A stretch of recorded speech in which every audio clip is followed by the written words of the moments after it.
LDF के साथ हम लोगों का 3 सीटों पर समझौता हुआ है। 3 दिवसीय प्रचार का कार्यक्रम है। केरल के बाद झारखंड में भी एक कार्यक्रम है, वहाँ भी जाना है। नमस्कार, मेरा नाम है अभिमन्यु कुमार। आप देखना शुरू कर दिए स्वराज पोस्ट। देखिए, अब बिहार विधानसभा का चुनाव के बाद अब तेजस्वी यादव केरल में अपनी पार्टी की भाग आजमाने जा रहे हैं। आपको बता दें, केरल में एक जिले में तकरीबन 63 सीटों से ज्यादा पर चुनाव उन्होंने जीते थे। आपको बता दें, वहां का जो लोकल बॉडी इलेक्शन हुआ था, इसी क्रम में आपको बता दें वहां पर लेफ्ट डेमोक्रेटिक फ्रंट एलडीएफ के साथ अलायंस हुआ है, जो लेफ्ट की तमाम पार्टियां हैं। और अभी मौजूदा समय में जो वहां के जो मुख्यमंत्री है जिस पार्टी से, सीपीआईएम से। और आपको बता दें, तेजस्वी यादव से जब पूछा गया ममता बनर्जी की जानी खतरा को लेकर, तो उस पर भी उन्होंने कहा कि ये बहुत चिंताजनक विषय है। पहले आपको सुनवाते उनकी बात को सुनिए, पहले क्या कुछ कह रहे हैं। गंभीरता से इस बात को लेनी चाहिए। और देखिए, हम लोग सब लोग जान रहे हैं कि ममता बनर्जी जो दोबारा जो है पश्चिम बंगाल में वो चुनाव जीतेगा। सर केरल जा रहे हैं, सर केरल के दौरे में एलडीएफ के साथ हम लोगों का 3 सीटों पर समझौता हुआ है। 3 दिवसीय प्रचार का कार्यक्रम है। केरल के बाद झारखंड में भी एक कार्यक्रम है, वहाँ भी जाना है। गंभीरता से इस बात को लेनी चाहिए।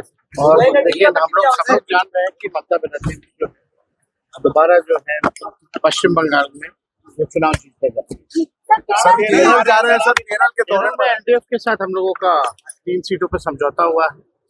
3 दिवसीय प्रचार का कार्यक्रम है। केरल के बाद झारखंड में भी एक कार्यक्रम है, वहाँ भी जाना है। सुन रहे थे तेजस्वी प्रसाद यादव को। अभी वो केरल जा रहे हैं, केरल के बाद वापस वो फिर से झारखंड वापस लौटेंगे।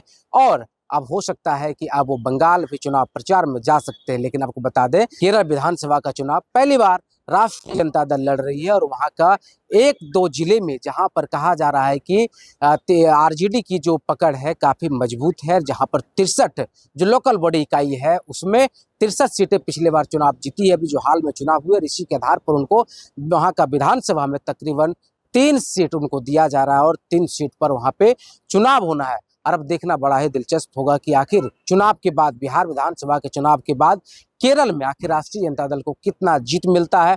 क्या 3 सीटों के बाद क्या और भी सीटें, मतलब जीत 3 सीटों में सुनिश्चित हो पाएगी? ये बड़ा सवाल है। भविष्य के गर्म में इन सवालों का जवाब। लेकिन अब देखना होगा कि तेजस्वी प्रसाद यादव आज एयरपोर्ट पर पहुंचते हैं और केरल रवाना होते वहां के जो उनकी जो राष्ट्रीय जनता दल की इकाई है वहां पे जाकर प्रचार प्रसार और बातचीत करेंगे। बाकी अब बने रहिए स्वराज पोस्ट के साथ।